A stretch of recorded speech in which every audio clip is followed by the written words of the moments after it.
नमस्ते श्रोतागण। कहानी चैनल में आपका स्वागत है। आइए सुनते हैं भीष्म साहनी जी की कहानी गंगो का जाया। गंगो की जब नौकरी छूटी तो बरसात का पहला छींटा पड़ रहा था। पिछले 3 दिन से गहरे नीले बादलों के पुंज आकाश में करवटें ले रहे थे, जिनकी छाया में गर्मी से अलसाई हुई पृथ्वी अपने पहले ठंडे उच्छ्वास छोड़ रही थी। और शहर भर के बच्चे बूढ़े बरसात की पहली बारिश का नंगे बदन स्वागत करने के लिए उतावले हो रहे थे। यह दिन नौकरी से निकाले जाने का ना था। मजदूरी की नौकरी थी बेशक, पर बनी रहती तो इसकी स्थिरता में गंगो भी बरसात की छींटों का शीतल स्पर्श ले लेती। पर हर शगुन के अपने चिन्ह होते हैं। गंगो ने बादल की पहली गर्जन में ही जैसे अपने भाग्य की आवाज सुन ली थी। नौकरी छूटने में देर नहीं लगी। गंगो जिस इमारत पर काम करती थी, उसकी निचली मंजिल तैयार हो चुकी थी। अब दूसरी मंजिल पर काम चल रहा था। नीचे मैदान में से गारे की टोकरियां उठा उठाकर छत पर ले जाना गंगो का काम था। मगर आज सुबह गंगो टोकरी उठाने के लिए जमीन की ओर झुकी तो उसके हाथ जमीन तक ना पहुंच पाए। जमीन पर पांव के पास पड़ी हुई टोकरी को छूना एक गहरे कुएं के पानी को छूने के समान होने लगा। इतने में किसी ने गंगो को पुकारा, मेरी मान जाओ गंगो, अब टोकरी तुमसे ना उठेगी। तुम छत पर ईंट पकड़ने के लिए आ जाओ। छत पर लाल ओढ़नी पहने और 4 ईंटें उठाए दूल्हो मजदूरन खड़ी उसे बुला रही थी। गंगो ने ना माना और फिर एक बार टोकरी उठाने का साहस किया, मगर ओट काट कर रह गई। टोकरी तक उसका हाथ ना पहुंच पाया। गंगो के बच्चा होने वाला था। कुछ ही दिन बाकी रह गए थे। छत पर बैठकर ईंट पकड़ने वाला काम आसान था। एक मजदूर नीचे मैदान में खड़ा एक एक ईंट उठाकर छत की ओर फेंकता और ऊपर बैठी मजदूरन उसे झपट कर पकड़ लेती। मगर गंगो का इस काम से खून सूखता था। कहीं झपटने में हाथ चूक जाए और उड़ती हुई ईंट पेट पर आ लगे तो क्या होगा। ठेकेदार हर मजदूर के भाग्य का देवता होता है। जो उसकी दया बनी रहे तो मजदूर के सब मनोरथ सिद्ध हो जाते हैं, पर जो देवता के तेवर बदल जाएं तो अनहोनी भी हो सकती है। गंगो खड़ी सोच ही रही थी कि कहीं से मकान की परिक्रमा लेता हुआ ठेकेदार सामने आ पहुंचा। छोटा सा पतला शरीर, काली टोपी, घनी घनेरी मूछों में से बीड़ी का धुआं छोड़ता हुआ गंगो को देखते ही चिल्ला उठा, खड़ी देख क्या रही है, उठाती क्यों नहीं? जो पेट निकला हुआ था तो आई क्यों थी? गंगो धीरे धीरे चलती हुई ठेकेदार के सामने आ खड़ी हुई। ठेकेदार का डर होते हुए भी गंगो के होठों पर से वह हल्की सी स्निग्ध मुस्कान ओझल न हो पाई, जो महीने भर से उसके चेहरे पर खेल रही थी, जब से बच्चे ने गर्भ में ही अपने कौतुक शुरू कर दिए थे और गंगो की आंखें जैसे अंतर्मुखी हो गई थी। ठेकेदार झगड़ता तो भी शांत रहती, और जो उसका घरवाला बात बात पर तिनक उठता तो भी चुपचाप सुनती रहती। काम क्यों नहीं करूंगी, छत पर ईंट पकड़ने का काम दे दो, वह कर लूंगी, गंगो ने निश्चय करते हुए कहा। तेरे बाप का मकान बन रहा है, जो जी चाह करेगी। चल दूर हो यहां से, आधे दिन के पैसे ले और दफा हो जा, हरामखोर आ जाते हैं। तुम्हें क्या फर्क पड़ेगा, दूल्हो मेरा काम कर लेगी, मैं उसकी जगह चली जाऊंगी, काम तो होता रहेगा। पहले पेट खाली करके आओ, फिर काम मिलेगा। क्षण भर में ठेकेदार का रजिस्टर खुल गया और गंगो के नाम पर लकीर फिर गई। एन उसी वक्त बारिश का छींटा भी पड़ने लगा। गंगो ने समझ लिया कि जो आसमान में बादल ना होते तो काम पर से भी छुट्टी ना मिलती। आकाश में बादल आए नहीं कि ठेकेदार को काम खत्म करने की चिंता हुई नहीं। इस हालत में गर्भ वाली मजदूरन को कौन काम पर रखेगा। गंगो चुपचाप ओढ़नी के पल्ले से अपने गर्भ को ढकती हुई बाहर निकल आई। उन दिनों दिल्ली फिर से जैसे बसने लगी थी। कोई दिशा या उपदिशा ऐसी न थी जहां नई आबादियों के झुरमुट ना उठ रहे हों। नए मकानों की लंबी कतारें समुद्र की लहरों की तरह फैलती हुई अपने प्रसार में दिल्ली के कितने ही खंडहर और स्मृति कंकाल रौंदती हुई बढ़ रही थी। देखते ही देखते एक नई आबादी गर्व से माथा ऊंचा किए समय का उपहास करती हुई खड़ी हो जाती। लोग कहते, दिल्ली फिर से जवान हो रही है। नई आबादियों की बाढ़ आ गई थी। नया राष्ट्र, नए निर्माण कार्य, लोगों को इस फैलती राजधानी पर गर्व होने लगा था। जहां कहीं नई आबादी की योजना पनपने लगती तो सैकड़ों मजदूर खींचे हुए अपने फूस के छप्पर कंधों पर उठाए वहां जा पहुंचते और उसी की बगल में अपनी झोपड़ी की बस्ती खड़ी कर लेते। और जब वह नई आबादी बनकर तैयार हो जाती, तो फिर मजदूरों की टोलियां अपने फूस के छप्पर उठाए किसी दूसरी आबादी की नींव रखने चल पड़ती। मगर ज्यों ही बरसात के बादल आकाश में मंडराने लगते, तो सब काम ठप हो जाता और मजदूर अपने झोपड़ों में बैठे आकाश को देखते हुए चौमासे के दिन काटने लगते। कई मजदूर अपने गांवों को चले जाते, पर अधिकतर छोटे मोटे काम की तलाश में सड़कों पर घूमते रहते। काम इतना न था जितने मजदूर आ पहुंचते थे। दिल्ली के हर खंडहर की अपनी गाथा है, कहानी है। पर मजदूर की फूस की झोपड़ी का खंडहर क्या होगा और कहानी क्या होगी? हंसती खेलती नई आबादियों में इन झोपड़ों का या इन झोपड़ों में खेले गए नाटकों का स्मृति चिन्ह भी नहीं मिलता। उस रात गंगू और उसका पति घीसू देर तक झोपड़े के बाहर बैठे अपनी स्थिति को सोचते रहे। जो छुट्टी मिल गई थी तो घर क्यों चली आई, कहीं दूसरी जगह काम देखती। देखा है, इस हालत में कौन काम देगा, जहां जाओ ठेकेदार पेट देखने लगते हैं। झोपड़े के अंदर उनका 6 बरस का लड़का रीसा सोया पड़ा था। घीसू कई दिनों से चिंतित था। 3 आदमी खाने वाले और कमाने वाला अब केवल एक, और ऊपर चौमासा और गंगू की हालत। उसका मन खींच उठा। अगर और 15-20 रोज मजदूरी पर निकल जाते तो क्या मुश्किल था। गर्भ वाली औरतें बच्चा होने वाले दिन तक काम पर जुटी रहती हैं। घीसू गठीले बदन का नाटे कद का मजदूर था, जो किसी बात पर तिनक उठता तो घंटों उसका मन अपने काबू में न रहता। थोड़ी देर चिलम के कश लगाने के बाद धीरे धीरे कहने लगा, तुम गांव चली जाओ। गांव में मेरा कौन है? तू पहले ही सब पाठ पढ़े हुए है। तू इस हालत में जाएगी तो तुझे घर से निकाल देंगे। मैं कहीं नहीं जाऊंगी। तुम्हारा भाई जमीन पर पांव नहीं रखने देगा। 2 दफे तो तुमसे लड़ने मरने की नौबत आ चुकी है। तो यहाँ क्या करेगी? मेरे काम का भी कोई ठिकाना नहीं। सुनते हैं सरकार ज्यादा मजदूर लगाकर 3 दिन में बाकी सड़क तैयार कर देना चाहती है। मरम्मती काम तो चलता रहेगा, गंगो ने धीरे से कहा। मरम्मती काम से 3 जीव खा सकते हैं। एक दिन काम है, 4 दिन नहीं। काफी रात गए तक यह उधेड़बुन चलती रही। सोमवार को गंगो काम पर से बर्खास्त हुई और शनिचर तक पहुंचते पहुंचते झोपड़ी की गिरस्ती डावाडोल हो गई। माँ बाप और बेटा, 3 जीव खाने वाले और कमाने वाला केवल एक। गंगो काम की तलाश में सुबह घर से निकल जाती और दोपहर तक बस्ती के 3-3 चक्कर काट आती। किसी से काम को पूछती तो या तो वह हंसने लगता या आसमान पर मंडराते बादल दिखा देता। सड़कों पर दर्जनों मजदूर दोपहर तक घूमते हुए नजर आने लगे। फिर एक दिन जब घीसू ने घर लौटकर सुना दिया कि सरकारी सड़क का काम समाप्त हो चुका है, तो घीसू और गंगू मजदूरों के स्तर से लुढ़ककर आवारा लोगों के स्तर पर आ पहुंचे।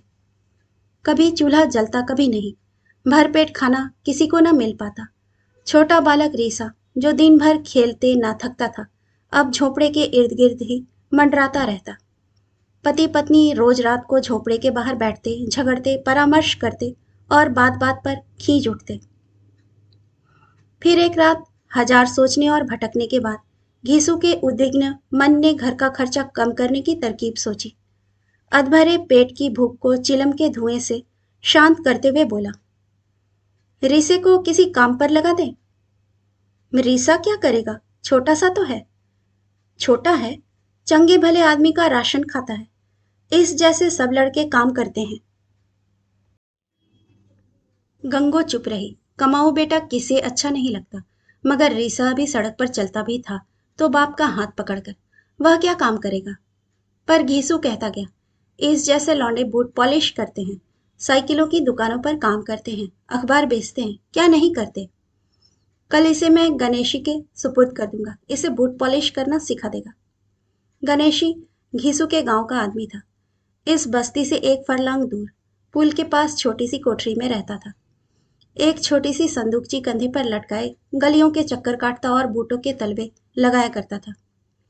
दूसरे दिन घीसू काम की खोज में झोपड़े में से निकलते हुए गंगो को कह गया, मैं गणेशी को रास्ते में कहता जाऊंगा, तू सूरज चढ़ते तक रीसे को उसके पास भेज देना। रीसा काम पर निकला, छोटा सा पतला शरीर, चकित उत्सुक आंखें, बदन पर एक ही कुर्ता लटकाए हुए। गणेशी के घर तक पहुंचना कौन सी आसान बात थी। रास्ते में प्रकृति रीसे के मन को लुभाने के लिए जगह जगह अपना माया जाल फैलाए बैठी थी। किसी जगह दो लौंडे झगड़ रहे थे, उनका निपटारा करना जरूरी था। रीसा घंटा भर उन्हीं के साथ घूमता रहा। कहीं एक भैंस कीचड़ में फंसी पड़ी थी, कहीं पर एक मदारी अपने खेल दिखा रहा था। रीसा दिन भर घूम फिर कर दोपहर के वक्त हाथ में एक छड़ी घुमाता हुआ घर लौट आया। कह देना आसान था कि रीसा काम करे, मगर रीसे को काम में लगाना नए बैल को हल में जोतने के बराबर था। पर उधर झोंपड़े में बची बचाई रसद छिन होती जा रही थी। दूसरे दिन घीसू उसे स्वयं गणेशी के सुपुर्द कराया और 5-7 अपने पैसे भी पॉलिश की डिबिया और ब्रश के लिए दे आया। उस दिन तो रीसा जैसे हवा में उड़ता रहा। दिल्ली की नई नई गलियां घूमने को मिली, नए नए लोग देखने को मिले, चप्पे चप्पे पर आकर्षण था। रीसे की समझ में ना आया कि बाप गुस्सा क्यों हो रहा था जब उसे यहाँ घूमने के लिए भेजना चाहता था। दुकानें रंग बिरंगी चीजों से लदी हुई और भीड़ इतनी कि रीसे का लुब्ध मन भी चकरा गया। रीसे की माँ सड़क पर आंखें गाड़े उसकी राह देख रही थी। जब रीसा अपने बोझल पांव खींचता हुआ घर पहुंचा, अपने 6 सालों के नन्हे से जीवन में वह इतना कभी नहीं चल पाया था जितना कि वह आज एक दिन में। मगर माँ को मिलते ही वह उसे दिन भर की देखी दिखाई सुनाने लगा। और जब बाप काम पर से लौटा तो रीसा अपना ब्रश और पॉलिश की डिबिया उठाकर भागता हुआ उसके पास जा पहुंचा। बप्पू, तेरा जूता पॉलिश कर दूं? जिसे सुनकर घीसू के हर वक्त तने हुए चेहरे पर भी हल्की सी मुस्कान दौड़ गई। मेरा नहीं, किसी बाबू का करना जो पैसे भी देगा। और गंगो और उसका पति अपने कमाऊ बेटे की दिनचर्या सुनते हुए कुछ देर के लिए अपनी चिंताएं भूल गए। दूसरा दिन आया। घीसू और रीसा अपने अपने काम पर निकले। 2 रोटियां एक चिथड़े में लिपटी हुई घीसू की बगल के नीचे और एक रोटी रीसे की बगल के नीचे। दोनों सड़क पर इकट्ठे उतरे और फिर अपनी अपनी दिशा में जाने के लिए अलग हो गए। पर आज रीसा जब सड़क की तलाई पार करके पुल के पास पहुंचा तो गणेशी वहां पर नहीं था। थोड़ी देर तक मुंह में उंगली दबाए वह पुल पर आते जाते लोगों को देखता रहा, फिर गणेशी की तलाश में आगे निकल गया। शहर की गलियां एक के बाद दूसरी अपना जटिल इंद्रजाल फैलाए जैसे रीसे की इंतजार में ही बैठी थी। एक के बाद दूसरी गली में बढ़ने लगा, मगर किसी में भी उसे कल का परिचित रूप नजर नहीं आया, ना ही कहीं गणेश की आवाज सुनाई दी। थोड़ी देर तक घूमने के बाद रीसा एक गली के मोड़ पर बैठ गया। अपनी पॉलिश की डिबिया और ब्रश सामने रख लिए और अपने पहले ग्राहक की इंतजार करने लगा। गणेशी की तरह उसने मुंह टेढ़ा करके पॉलिश का शब्द पूरी चिल्लाहट के साथ पुकारा। पहले तो अपनी आवाज ही सुनकर स्तब्ध हो रहा, फिर निसंकोच बार बार पुकारने लगा। 5-7 मर्तबा जोर जोर से चिल्लाने पर एक बाबू जो सामने एक दुकान की भीड़ में सौदा खरीदने के इंतजार में खड़ा था, रीसे के पास चला आया। पॉलिश करने का क्या लोगे? जो खुशी हो दे देना। रीसे ने गणेशी के वाक्य को दोहरा दिया। बाबू ने बूट उतार दिए और दुकान की भीड़ में फिर जाकर खड़ा हो गया। रीसे ने अपनी डिबिया खोली। गणेशी के वाक्य तो वह दोहरा सकता था, मगर उसकी तरह हाथ कैसे चलाता? बूट पर पॉलिश क्या लगी जितनी उसकी हाथों, टांगों और मुंह को लगी। एक जूते पर पॉलिश लगाने में रीसे की आधी डिबिया खर्च हो गई। अभी बूट के तलवे पर पॉलिश लगाने की सोच ही रहा था कि बाबू सामने आन खड़ा हुआ। रीसे के हाथ अनजाने में ठिठक गए। बाबू ने बूटों की हालत देखी, आव देखा ना ताव, जोर से रीसे के मुंह पर थप्पड़ दे मारा, जिससे रीसे का मुंह घूम गया। उसकी समझ में न आया कि बात क्या हुई है। गणेशी को तो किसी बाबू ने थप्पड़ नहीं मारा था। हरामजादे, काले बूटों पर लाल पॉलिश, और गुस्से में गालियां देने लगा। पास खड़े लोगों ने यह अभिनय देखा। कुछ हंसे, कुछ एक ने बाबू को समझाया, दो एक ने रीसे को गालियां दी और उसके बाद बाबू गालियां देता हुआ बूट पहनकर चला गया।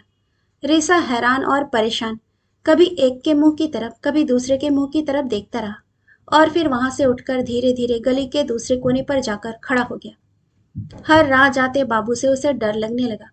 गणेशी की तरह पॉलिश चिल्लाने की उसकी हिम्मत न हुई। रीसे को माँ की याद आई और उल्टे पांव वापस हो लिया, मगर गलियों का कोई छोर किनारा ना था। एक गली के अंत तक पहुंचता तो 4 गलियां और सामने आ जाती। अनगिनत गलियों में घूमने के बाद वह घबराकर रोने लगा, मगर वहां कौन उसके आंसू पोंछने वाला था। एक गली के बाद दूसरी गली लांघता हुआ कभी गणेश की तलाश में, कभी माँ की तलाश में वह दोपहर तक घूमता रहा। बार बार रोता और बार बार स्तब्ध और भयभीत चुप हो जाता। फिर शाम हुई और थोड़ी देर बाद गलियों में अंधेरा छाने लगा। एक गली के नाके पर खड़ा सिसकियां ले रहा था कि उस जैसे ही लड़कों का टोला यहाँ वहां से इकट्ठा होकर उसके पास आ पहुंचा। एक छोटे से लड़के ने अपनी फटी हुई टोपी सिर पर खिसकाते हुए कहा, अबे साले रोता क्यों है? दूसरे ने उसका बाजू पकड़ा और रिसे को खींचते हुए एक बरामदे के नीचे ले गया। तीसरे ने उसे धक्का दिया। चौथे ने उसके कंधे पर हाथ रखे हुए उसे बरामदे के एक कोने में बिठा दिया। फिर उस छोटे से लड़के ने अपने कुर्ते की जेब में से थोड़ी सी मूंगफली निकालकर रिसे की झोली में डाल दी। ले साले, कभी कोई रोता भी है? हमारे साथ घुमा कर, हम भी बूट पॉलिश करते हैं। आधी रात गए नन्हा रीसा जीवन की एक पूरी मंजिल एक दिन में लांघ कर अपने सिर के नीचे ब्रश और पॉलिश की डिबिया और एक छोटा सा चिथड़ा रखे उसी बरामदे की छत के नीचे अपनी यात्रा के नए साथियों के साथ भाग्य की गोद में सोया पड़ा था। उधर झोपड़े के अंदर लेटे लेटे कई घंटे की विफल खोज के बाद घीसू गंगू को आश्वासन दे रहा था, मुझे कौन काम सिखाने आया था? सभी गलियों में ही सीखते हैं, मरेगा नहीं, घीसू का बेटा है, कभी ना कभी तुझे मिलने आ जाएगा। घीसू का उद्विग्न मन जहां बेटे के यूं चले जाने पर व्याकुल था, वहां इस दारुण सत्य को भी ना भूल सकता था कि अब झोपड़े में दो आदमी होंगे और बरसात कटने तक और गंगो की गोद में नया जीव आ जाने तक झोपड़ा शायद सलामत खड़ा रह सकेगा। गंगो झोपड़े की बालिश्त भर ऊंची छत को ताकती हुई चुपचाप लेटी रही। उसी वक्त गंगो के पेट में उसके दूसरे बच्चे ने करवट ली, जैसे संसार का नवागंतुक संसार का द्वार खटखटाने लगा हो। और गंगो ने सोचा, यह क्यों जन्म लेने के लिए इतना बेचैन हो रहा है? गंगो का हाथ कभी पेट के चपल बच्चे को सहलाता, कभी आंखों से आंसू पोंछने लगता। आकाश पर बरसात के बादलों से खेलती हुई चांद की किरणों के नीचे नए मकानों की बस्ती झिलमिला रही थी। दिल्ली फिर बस रही थी और उसका प्रसार दिल्ली के बढ़ते गौरव को चार चांद लगा रहा था। कहानी सुनने के लिए आपका धन्यवाद।